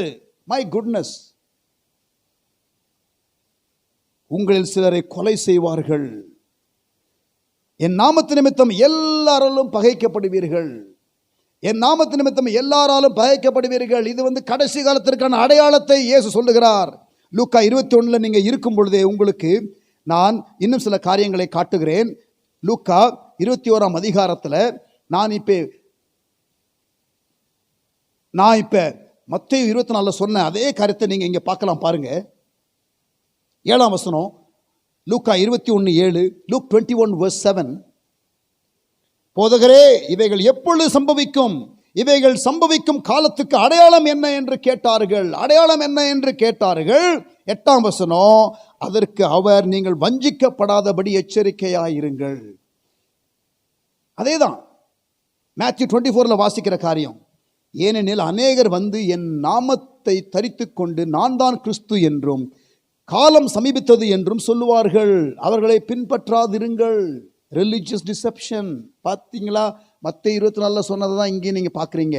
9ஆம் வசனம், யுத்தங்களையும் கலகங்களையும் குறித்து நீங்கள் கேள்விப்படுவீர்கள். Political conflict. 10ஆம் வசனம், ஜனத்துக்கு விரோதமாய் ஜனம், எத்னிக் கான்ஃப்ளிக்ட். 11ஆம் வசனம், பல இடங்களில் மகா பூமி எதிர்ச்சிகளும் பஞ்சங்களும் கொள்ளை நோய்களும் உண்டாகும். நேச்சுரல் டிசாஸ்டர்ஸ், இயற்கை சீற்றங்கள். அப்புறம் 12ஆம் வசனம் பாருங்க, இவைகள் எல்லாம் நடப்பதற்கு முன்னே என் நாமத்து நிமித்தம் அவர்கள் உங்களை பிடித்து ஜெபாலயங்களுக்கும் சிறைச்சாலைகளுக்கும் ஒப்பு கொடுத்து ராஜாக்கள் முன்பாகவும் அதிபதிகள் முன்பாகவும் உங்களை இழுத்து துன்பப்படுத்துவார்கள். Intense persecution. நீங்க அப்படி போனாலும் என்கரேஜ்மெண்ட் பாருங்க, இயேசு சொல்றாரு, ஆனாலும் அது உங்களுக்கு சாட்சியாவதற்கு ஏதுவா இருக்கும். நீங்க உண்மையா இருந்தீங்கன்னா எந்த உபத்திரவத்தில் நீங்க சர்வே பண்ணுவீங்க. ஆகையால் என்ன உத்தரவு சொல்லுவோம் என்று கவலைப்படாது இருக்கும்படி நீங்க அவங்க ஏதாவது கேள்வி கேட்டாலும் என்ன சொல்றதுன்னு சொல்லிட்டு பயப்படாதீங்க. நான் உங்களுக்கு வார்த்தையை கொடுப்பேன், நீ உண்மையா இருக்கிறதுல மட்டும் கவனமா இரு. இந்த மாதிரி அரசு அல்லது உங்களுக்கு கவர்மெண்ட் அல்லது உங்களுக்கு இந்த மாதிரி ஆட்கள் உங்களை நிறுத்தும் போது நீங்க அந்த மாதிரி காலம் வரும்போது நீங்க உண்மையா இருக்கிறதுல மட்டும் கவனமா இருங்க. அந்த நேரத்தில் என்ன சொல்லணும் செய்யணுங்கிறத நான் உங்களுக்கு போதிப்பேன். ஆண்டவர் என்கரேஜ் பண்றாரு. ஹல்லேலூயா. அந்த காலகட்டத்துக்குள்ளே தான் இப்பொழுது வாழுகிறோம் பிரியமானவர்களே. இப்பொழுது நம்முடைய சுயநலமான காரியத்தை யோசிக்கிறதற்கான காலம் அல்ல. இனி காலம் செல்லாது. ஆண்டவர் சீக்கிரம் வரப்போகிறார். அவர் வருகைக்காக ஆயத்தப்பட வேண்டிய காலம். கடைசி நாட்களிலே செய்யப்பட வேண்டிய காரியங்களை செய்ய வேண்டிய காலம். ரிவைவல் ரிவைவல் ரிவைவல்னு சொல்றமே, எழுப்புதல் எழுப்புதல் எழுப்புதல் சொல்றமே. எழுப்புதல் எங்க? சபைக்கு. எழுப்புதல் யாருக்கு? தேவனுடைய ஜனத்திற்கு. எழுப்புதல்ங்கிறது உலகத்தில் நடக்கிற சம்பவங்கள் கிடையாது. எழுப்புதல் என்பது சபைக்கு. அனலாக இருக்க வேண்டியவர்கள் யார்? அக்கினியாக இருக்க வேண்டியவர்கள் யார்? தேவ ஜனம். கவனிங்க, 9ஆம் வசனத்திலிருந்து மத்தேயு 24:9 13 வரை அந்த இன்டென்ஸ் பர்சிக்யூஷன் வருகிற நேரத்தில் கர்த்தருடைய ஜனம் வைராக்கியமாக ஒரு கூட்டம் இருக்கும். அநேக மக்கள் என்ன பண்ணுவாங்க? அப்படியே இடறி போயிடுவாங்க, விழுந்துருவாங்க, அப்படியே வஞ்சிக்கப்பட்டு போயிடுவாங்க. ஆனால் ஒரு கூட்டம் உண்மையாக இருக்கும் தெரியுமா? அந்த கூட்டம் தான் ரிவைவல் ஜெனரேஷன். அதுதான் எழுப்புதல் தலைமுறை. தேவன் அப்படிப்பட்ட ஒரு கூட்டத்தை தனியாக ஆயத்தப்படுத்தி கொண்டு வருகிறார். தேவ ஜனமே, நீ அந்த வரிசையிலே வருவாயா? சபையோரே, உங்களை பார்த்து நான் கேட்கிறேன், will you be part of that company of God's people who will be a chosen revival generation? In the midst of difficulty, you are able to stand for God. முடிவு பரியந்தம் நிலைநிற்பவனே ரட்சிக்கப்படுவான் என்று சொல்லி அந்த பகுதி முடிவடைகிறது. 9ஆம் வசனத்திலிருந்து 13ஆம் வசனம் வரை அது ரிவைவல் amongst God's people. வைராக்கியமாய் தேவனுக்காக நிற்கிற ஒரு கூட்டம். அவர்கள் நிமித்தம் 14ஆம் வசனம் பாருங்க, verse 14, ராஜ்யத்தினுடைய இந்த சுவிசேஷம் பூலோகம் எங்கிலும் உள்ள சகல ஜாதிகளுக்கும் சாட்சியாய் பிரசங்கிக்கப்படும். அப்பொழுது முடிவு வரும். கவனிங்க, அடுத்து என்ன தெரியுமா? இன்டென்ஸ் பர்சிக்யூஷன் இருக்கும் ஒரு பக்கம். அந்த உண்மையான ஜனங்களை வைத்து கர்த்தர் ஒரு மகிமையான சுவிசேஷ பிரகடனத்தை கர்த்தர் உலகம் எங்கிலும் செய்ய போகிறார். ஒரு லாஸ்ட் டே ரிவைவல் இம்பாக்ட் நாம் பார்க்க போகிறோம். 9ஆம் வசனத்திலிருந்து 13ஆம் வசனம் வரை ரிவைவல், 9ஆம் வசனத்திலிருந்து 13ஆம் வசனம் வரை எழுப்புதல். ஆனால் 14ஆம் வசனம் ரிவைவல் இம்பாக்ட், எழுப்புதலின் தாக்கம். தேசங்கள் சந்திக்கப்படும், மக்கள் சந்திக்கப்படுவார்கள், சபைகள் ஆரம்பிக்கப்படும், மக்கள் கூட்டங்கள் சந்திக்கப்படும், எல்லா கோத்திரம், எல்லா பாஷைக்காரர்கள், எல்லா மக்கள் இடத்திலிருந்தும் மக்கள் ரட்சிக்கப்படுவார்கள். From people from every tongue, tribe and nation will hear the gospel, and we will have people from every tongue, tribe and nation responding to the gospel. அந்த ஒரு ரிவைவல் இம்பாக்டை நாம் பார்க்க போகிறோம். உலகம் எங்கும் அது உண்டாக போகிறது. பிரியமானவர்களே, வெளிப்படுத்தின விசேஷம் 5ஆம் அதிகாரம் 7ஆம் அதிகாரத்தில் people from every tongue, tribe and nation கர்த்தர் ஆராதிப்பார்கள் வாசிக்கிறோமே. அந்த காரியத்திற்கு இந்த கடைசி தலைமுறையை கர்த்தர் எழுப்ப போகிறார். உலகத்தில் உள்ள எல்லா மக்களுக்கும், உலகத்தில் உள்ள எல்லா people குரூப்புக்கும் காஸ்பல் சொல்லுகிறதற்கு. So there is an end time harvest. There is going to be a very bold proclamation of the gospel. சுவிசேஷத்தை பகிரங்கமாக அறிவிக்கிற ஒரு சீசன் வரப்போகிறது. ஆனால் அந்த சீசன் எல்லாம் சாதகமாக, கவர்மெண்ட் எல்லாம் நமக்கு சட்டம் எல்லாம் சாதகமாக இருக்கிற ஒரு காலமாக அது இருக்காது. We will have persecution, we will have limitations, we will have restrictions, we will have even persecution. But you know what? In the midst of all that, there will be a company of God's people who will not be afraid of persecution, but they are very committed to the plan and purposes of God. தேவனுடைய திட்டத்திற்காக, நோக்கத்திற்காக committed ஜனம். இப்போ இதெல்லாம் கேட்டுகிட்டே இருக்கும்பொழுது உங்களுக்கெல்லாம் பயமாக இருக்கும்னு நினைக்கிறேன். அப்படியா? இந்த கொரோனா இதிலேயே நாங்கள் மிரண்டு போயிட்டோம். இப்போ இன்னொன்று வரப்போதா? நான் வரணும்னு தீர்க்கதரிசனம் சொல்ல பிரியமானவர்களே, நான் வரணும்னு விரும்பலை பிரியமானவர்களே. ஆனால் வசனத்தை விட்டு நான் ஓடி போக முடியாது, நீங்களும் ஓடி போக முடியாது. இயேசு சொன்ன வார்த்தைகளை நான் உங்களுக்கு காட்டிக் கொண்டிருக்கிறேன். காலத்தை நிதானித்து அறிய வேண்டும் என்று வேதம் சொல்லுகிறது. We must discern the season. லூக்கா 12ஆம் அதிகாரத்துக்கு வாங்க. Luke chapter 12. லூக்கா 12ஆம் அதிகாரம் 54ஆம் வசனத்திலிருந்து நான் வாசிக்கிறேன். Luke chapter 12 verse 54 onwards. பின்பு அவர் ஜனங்களை நோக்கி, மேற்கே மேகம் எழும்புகிறதை நீங்கள் காணும்போது மழை வரும் என்று சொல்லுகிறீர்கள், அந்தபடியும் ஆகும். தென்றல் அடிக்கிறதை நீங்கள் காணும்போது உஷ்ணம் உண்டாகும் என்று சொல்லுகிறீர்கள், அந்தபடியும் ஆகும். மாயக்காரரே, பூமியின் தோற்றத்தையும் வானத்தின் தோற்றத்தையும் நிதானிக்க உங்களுக்கு தெரியுமே. இந்த காலத்தையோ நிதானியாமற் போகிறது என்ன? இந்த காலத்தையோ நிதானியாமற் போகிறது என்ன? How come you are not able to discern the time? Jesus expected his followers to discern the time. இயேசு தம்மை பின்பற்றுகிற மக்கள் காலத்தை நிதானிக்க வேண்டும் என்று எதிர்பார்க்கிறதை நாம் வாசிக்கிறோம். இவர்கள் காலத்தை நிதானிக்கவில்லை.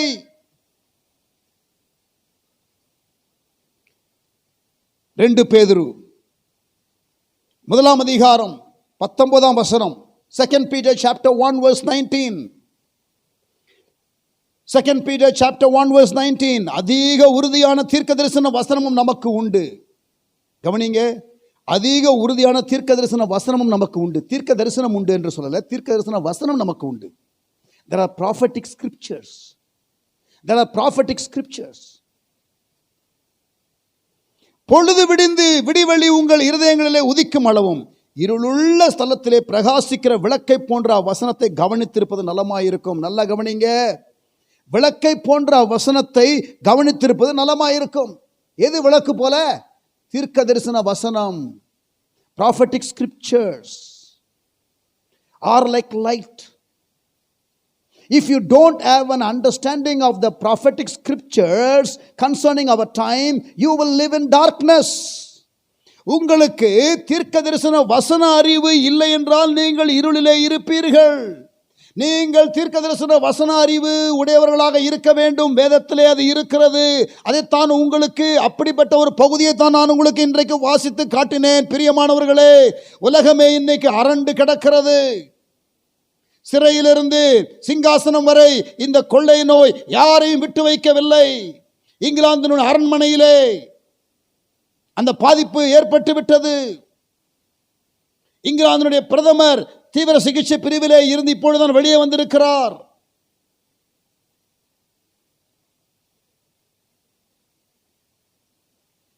எல்லா இடத்தையும் அது அசைத்து விட்டது.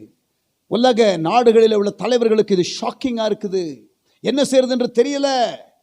ஆனால் உங்களுக்கும் எனக்கும், நல்ல கவனிங்க, உங்களுக்கும் எனக்கும் தேவன் தெளிவாக கண்களை திறந்து விட்டிருக்கிறார். அவர்கள் இருளிலே இருக்கிறார்கள். நீங்களும் நானும் இந்த ப்ராஃபட்டிக் ஸ்கிரிப்சர்ஸ் அறிந்திருந்தோம் என்றால் வெளிச்சத்திலே இருப்போம். we will live in light. இன்றைக்கு இந்த வசனத்தை நான் உங்களுக்கு வாசிக்கும் பொழுது ஏதோ பைபிள்ல இருந்து ஒரு பிரசங்கத்தை மட்டும் நான் செய்யவில்லை. இந்த காலத்தை, இந்த சீசனை நீங்கள் புரிந்து கொள்வதற்கு, தேவனுடைய ஜனமே நீங்கள் இதை அறிந்து கொள்வதற்கு ஆயத்தப்படுங்கள். உபத்திரவம் என்பது கண்டிப்பா இருக்கும் பிரியமானவர்களே. persecution will come, persecution will be there, but develop the tenacity, develop the stamina, spiritual stamina. நீங்கள் ஆவிக்குரிய சத்துவத்தை வளர்த்துக் கொள்ளுங்கள். உபத்திரவத்திலையும் உறுதியாக இருக்கக்கூடிய அந்த ஒரு அபிஷேகத்தை பெற்றுக்கொள்ளுங்கள். அப்போஸ்தலர் 1:8 என்ன சொல்லி இருக்கிறது தெரியுமா? பரிசுத்த ஆவி உங்களிடத்தில் வரும் பொழுது நீங்கள் பலனடைவீர்கள். டுனாமிஸ், வெடித்து கிளம்பும் வல்லமை உங்களுக்கு வரும், அபிஷேகம்.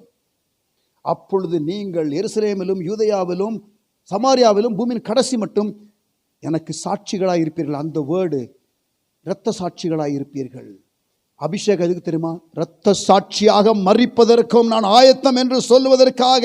அதன் நடுவிலே நான் சாட்சியாக இருப்பேன். சுவிசேஷத்தை உலகம் எங்கிலும் அறிவிப்பேன், எல்லா கோத்திரத்திற்கும் அறிவிப்பேன், எல்லா ஜாதிக்கும் அறிவிப்பேன். அதற்காகத்தான் எனக்கு அபிஷேகம். பரிசுத்தாவின் அபிஷேகத்தை பெற்ற அந்நிய பாஷை பேசுகிற கர்த்தருடைய பிள்ளைகளே கவனியுங்கள்.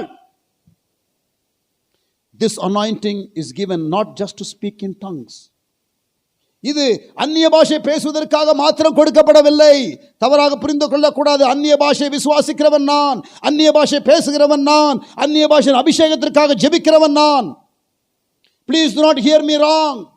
The Holy Spirit is given not just to speak in tongues, it is given to reach every tongue. Acts 1:8. Do not think that I am against speaking in tongues. I believe in speaking in tongues. I do speak in tongues. I do pray for people to receive the baptism of the Holy Spirit with the evidence of speaking in tongues. But what I'm saying is Acts 1:8 does not say that Holy Spirit is given just to speak in tongues. Holy Spirit is given to reach every tongue, to be a bold witness even if it means death. மரணமே வந்தாலும் நான் ஆண்டவருக்காக உண்மையாக இருப்பேன் என்று வைராக்கியமாக எழும்புவதற்குத்தான் பிரியமானவர்களே அபிஷேகம். பென்டிகாஸ்டல் கிறிஸ்டியன்ஸ், அபிஷேகம் பெற்ற கர்த்தருடைய பிள்ளைகள், சொகுசு வாழ்க்கையிலே சிக்கிக் கொண்டோமோ? சௌகரிய வாழ்க்கையிலே பழக்கப்பட்டு விட்டோமோ? பட்டும் படாமல் கிறிஸ்தவ வாழ்க்கை வாழ்ந்து கொண்டு இருக்கிறோமோ? Holy Spirit is not given for our enjoyment only, it is given for our employment. பரவசப்படுகிறதற்காக அபிஷேகம் கொடுக்கப்படவில்லை, பறைசாற்றுவதற்காக கொடுக்கப்பட்ட அபிஷேகம். பறைசாற்றுவதற்காக கொடுக்கப்பட்ட அபிஷேகம். அபிஷேகம் பெறாதவர்கள் சொல்லுகிறேன், அபிஷேகத்தை பெற்றுக்கொள்ளுங்கள். இந்த நாட்களில் உபத்திரம் வருகிறது, உபத்திரவத்தை தாங்குவதற்கு அது ஒரு உன்னத பலன். You need the anointing of the Holy Spirit to withstand the trials, difficulty and all the challenges that comes your way in this end time. You need the strength of the Holy Spirit. You need to speak in tongues. நல்ல அந்நிய பாஷை பேசி, நல்ல பக்தி விருத்தி அடைந்து, வைராக்கியமாக கர்த்தருக்காக எழும்புங்கள். Come what may, எது வந்தாலும் பரவாயில்லை, ஆண்டவருக்காக நிற்பேன். கிறிஸ்து எனக்கு ஜீவன், சாவு எனக்கு ஆதாயம் என்று தைரியமாய் சொல்ல முடியுமா அப்போஸ்தலனாகிய பவுலை போல?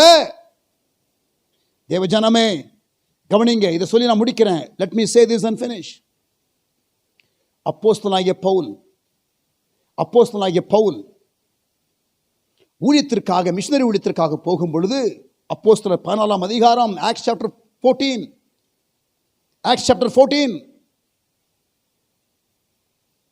verse 21. அப்போஸ்தலர் 14:21. அவர் மிஷனரி ஊழியத்தை செய்யும் பொழுது 5 காரியங்களை செய்தார். நல்லா கவனிங்க. அந்த பட்டணத்திலே அவர்கள் சுவிசேஷத்தை பிரசங்கித்து, எங்கெல்லாம் போகிறாரோ அவர் சுவிசேஷத்தை பிரசங்கித்தார். preaching the gospel. பீகாரில் நம்முடைய மிஷனரிஸ் அங்கே பீகாரில் ஊழியம் செய்ய போயிருக்கிறார்களே, அவர்கள் என்ன சொல்லுகிறார்கள், செய்கிறார்கள்? சுவிசேஷத்தை பிரசங்கிக்கிறார்கள். அடுத்து அநேகரை சீஷராக்கின பின்பு, first they preach the gospel.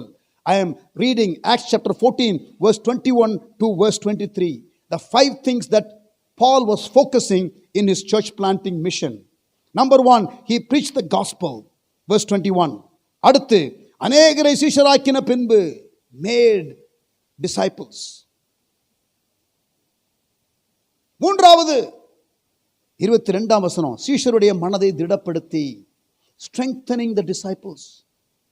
இங்க பாருங்க, gospel proclamation, disciple making. மூணாவது strengthening the disciples.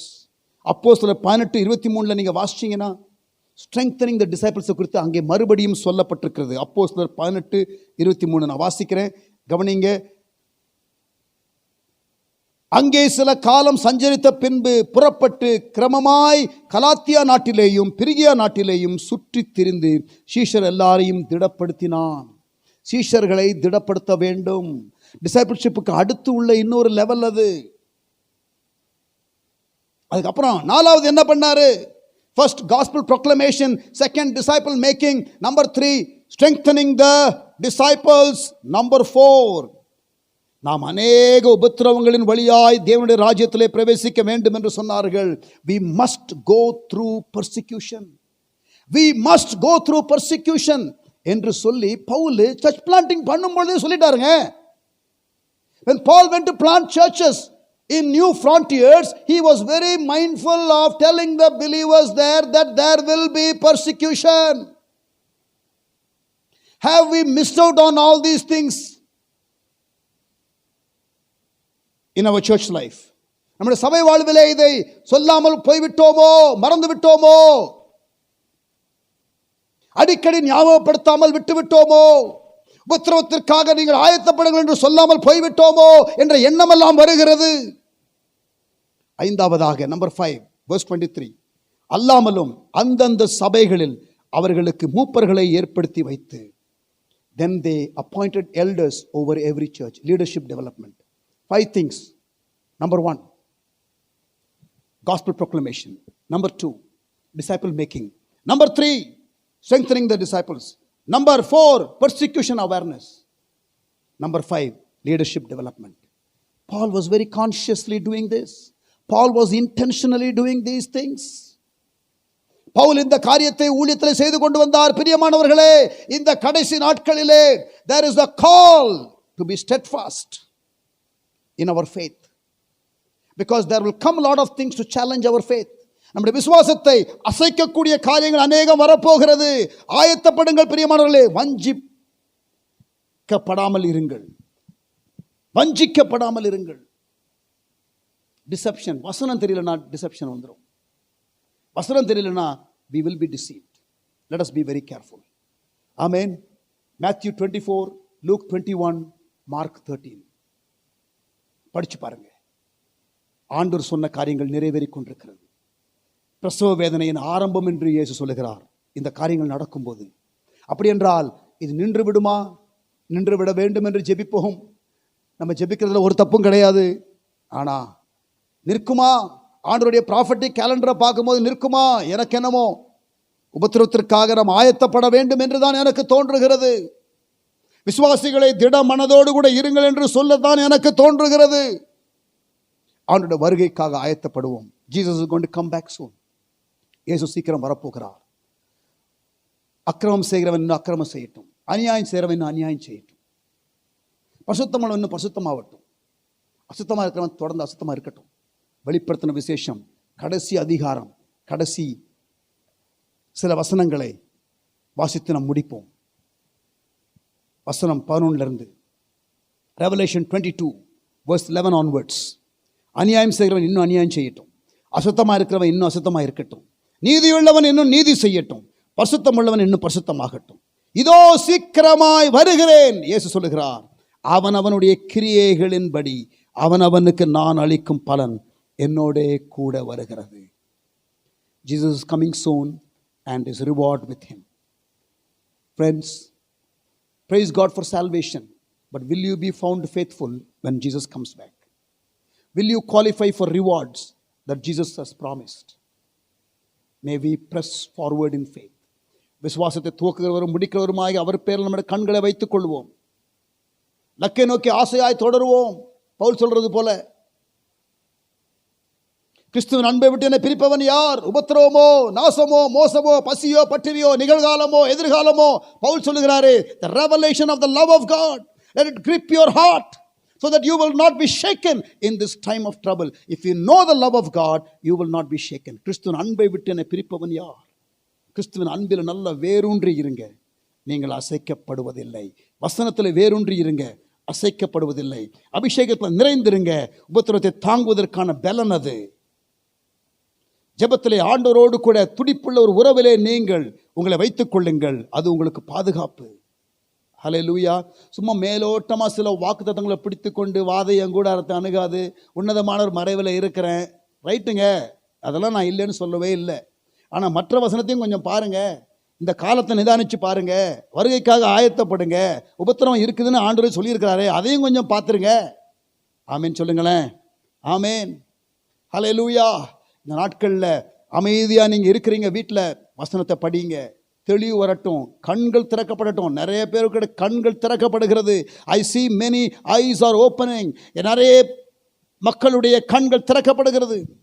அநேக மக்களுடைய கண்கள் திறக்கப்படுகிறது. Your eyes are opened, your hearts are open, your ears are open, and God is speaking to you. It is coming as a revelation. Will you seal that in Jesus' name and begin to process that in your life? உங்கள் வாழ்க்கையில் கர்த்தர் ஆசீர்வாதத்தை கட்டளையிடுவாராக. ஆமென். கர்த்தருடைய வார்த்தைக்காக ஆண்டவரை ஸ்தோத்திரம் பண்ணுங்க. Father, thank you for your word. Hallelujah. ஆண்டவரே, எங்களோடு பேசின வார்த்தைகளுக்காக ஸ்தோத்திரம் என்று சொல்லுங்க. கர்த்தருடைய வார்த்தையை நீங்க ப்ராசஸ் பண்ணுங்க. உங்க உள்ளத்துல சாஃப்ட் கிறிஸ்டியானிட்டி, அப்படியே சுகர் கோட்டட் கிறிஸ்டியானிட்டி, எல்லாம் சௌகரியமான வாழ்க்கை, இம்மைக்காக மட்டும் கர்த்தரை பின்பற்றுகிற ஒரு அனுபவம், இதுல இருந்து வெளியில வந்துருங்க பிரியமானவர்களே.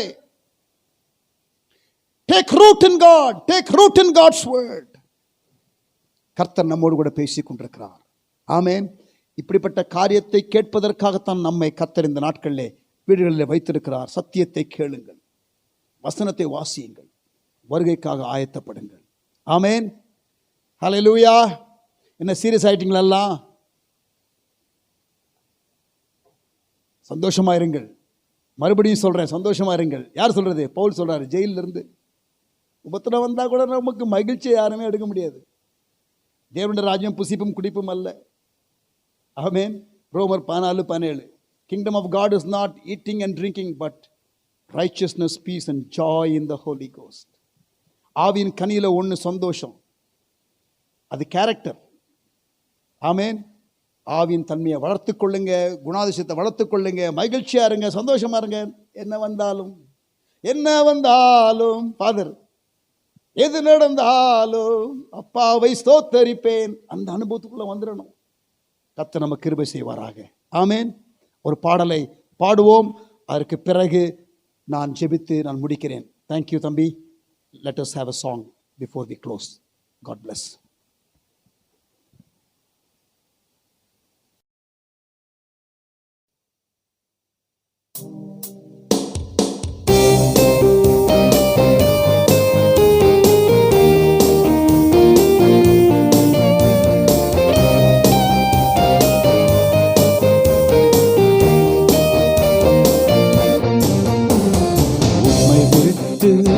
வாழ் முடியாதையா,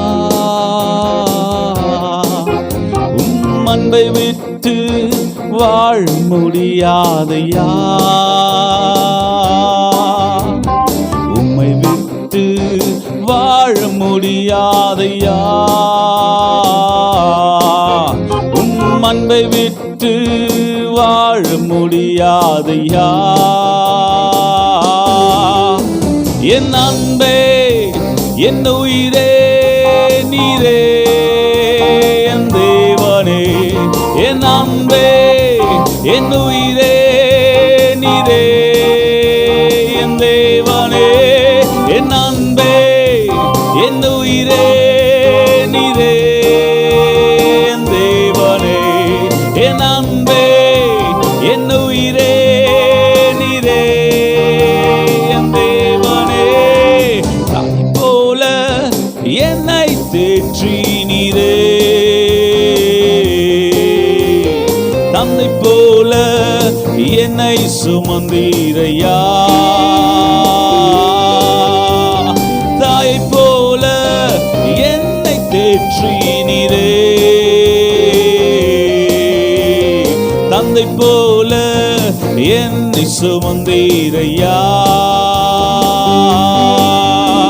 என் அன்பே, என் உயிரே நீரே, என் தேவனே. என் அன்பே, என் உயிரே நீரே, என் தேவனே. என் அன்பே, என் உயிரே நீரே, என் தேவனே. என் அன்பே, என் உயிரே நீரே, தேவனே. உம்மை விட்டு வாழ முடியாதையா, உம் அன்பை விட்டு வாழ முடியாதையா, உம்மை விட்டு வாழ முடியாதையா, உம் அன்பை விட்டு வாழ முடியாதையா. என் அன்பே, என் உயிரே நீரே, என் தேவனே. என் அன்பே, என் உயிரே நீரே, என் தேவனே. என் அன்பே, என் உயிரே நீரே, என் தேவனே. என் அன்பே, என் உயிரே நீரே, என் தேவனே. என் அன்பே, என் உயிரே நீரே, என் தேவனே. என் அன்பே, என் உயிரே நீரே, என் தேவனே.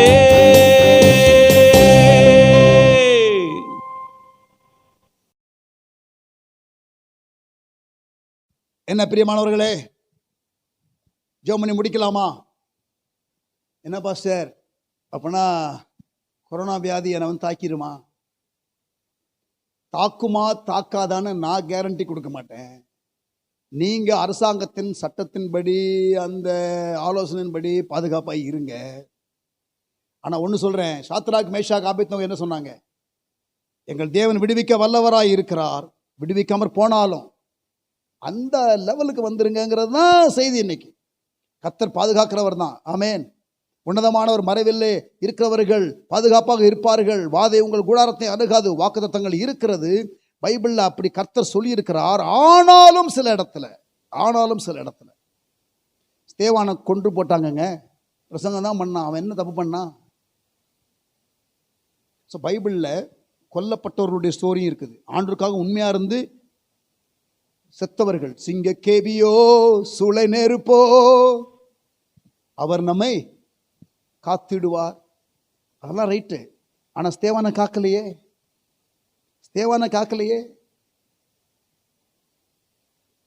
யாக்கோபு காக்கலையே, ஏரோது கொன்று போட்டானே. அப்ப மரணமே வந்தாலும் நாங்கள் கர்த்தருக்காக உறுதியாக இருப்போம். அப்படி இருந்த ஸ்தேவானை வரவேற்கிறதற்கு அங்க இயேசு எழுந்து நின்றார் என்று வேதத்திலே வாசிக்கிறோம். ஆமேன். மகிமையான ஒரு காரியத்திற்காக கர்த்தர் நம்மை ஆயத்தப்படுத்துகிறார். இந்த உலகத்தில் நமக்கு பாதுகாப்பை கர்த்தர் கொடுக்க முடியும். எல்லாவற்றுக்கும் மேல நித்தியத்திற்காக நம்மை ஆயத்தப்படுத்தி கொண்டிருக்கிறார். அந்த பெர்ஸ்பெக்டிவ்ல வாழுவோம். Have a great week. கர்த்தர் உங்களுக்கு இந்த வாரத்தை ஆசீர்வதிப்பாராக. நன்றியுள்ள இருதயத்தோடு கர்த்தர் நம்மை ஆசீர்வதித்ததற்காக எல்லாரும் சேர்ந்து ஸ்தோத்திரங்களை ஏறெடுப்போமா? தேங்க்யூ ஜீசஸ், உமக்கு நன்றி செலுத்துகிறோம். Father, thank you for blessing as and giving us a wonderful worship this morning. We are grateful to you for your word, for the light that we can see, for the light we can have, for the enlightenment that we can receive from your word. வசன வெளிச்சத்திற்காக நன்றி செலுத்துகிறோம். எங்களை ஆசீர்வதித்ததற்காக நன்றி. இன்னும் நாங்கள் இந்த செய்தியை திருப்பி ஆண்டவரே அந்த சோஷியல் மீடியா பிளாட்ஃபார்மில் இருக்கிறதுனால, ஆண்டவரே இது யூடியூப்பில் இருக்கிறதுனால இந்த செய்தியை நாங்கள் மறுபடியும் கேட்டு இது நன்றாக எங்களுக்குள்ளே வேர் ஊன்றிவிட எங்களுக்கு உதவி செய்யும். ஆசீர்வதித்ததற்காக ஸ்தோத்திரம். சேர்ந்து சொல்லுவோம் எல்லாரும். என் ஆத்துமாவே கர்த்தரை ஸ்தோத்ரி, என் முழு உள்ளமே பரிசுத்த நாமத்தை ஸ்தோத்ரி. என் ஆத்துமாவே கர்த்தரை ஸ்தோத்ரி, கர்த்தர் செய்த சகல உபகாரங்களையும் மறவாதே. ஆமேன். ஹல்லேலூயா. கர்த்தர் உங்களை ஆசீர்வதித்து உங்களை காக்க கடவர். கர்த்தர் தம்முடைய முகத்தை உங்கள் மேல் பிரகாசிக்க பண்ணி உங்கள் மேல் கிருபையாயிருக்க கடவர். கர்த்தர் தம்முடைய முகத்தை உங்கள் மேல் பிரசன்னமாக்கி உங்களுக்கு சமாதானம் கட்டளையிட கடவர். God bless you.